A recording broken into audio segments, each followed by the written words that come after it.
Juni 30, Jumatatu, mwaka wa 2025.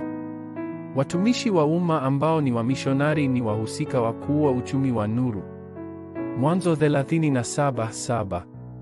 Tulikuwa tukifunga miganda ya nafaka shambani, na ghafula mganda wangu ukainuka na kusimama wima, na miganda yenu ikauzunguka na kuinamia. Lazima uwe na baptizani ya siri. Mara tu unapokuwa mhusika mkuu wa harakati ya tafakari takatifu ya kufurahia siri ya maombi ya 777 aliyotoa Kristo, utakuwa pia mhusika mkuu wa uchumi wa nuru. Unalo shamba la leo.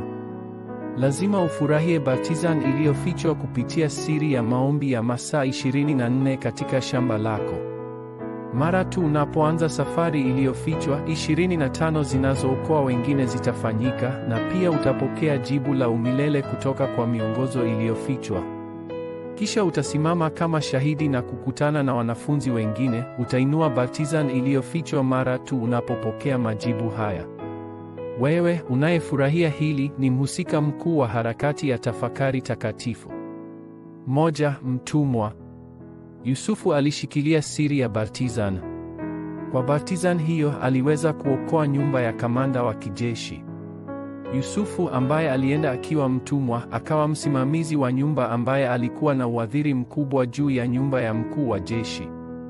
Kwa sababu ya Yusufu, fedha za familia zilibadilika kuwa uchumi wa nuru. 2. Gereza. Harakati ya tafakari takatifu ambayo Yusufu aliifurahia ilianza kujitokeza hata ndani ya gereza. Akawa mweka hazina gerezani na hata kutafsiri ndoto za viongozi wa juu. Mmoja wa maofisa hao alishtakiwa kwa uongo, lakini Yusufu akamsaidia kusafisha jina lake na kurudi katika jumba la kifalme. Hata hivyo, ofisa huyo alimsahau Yusufu.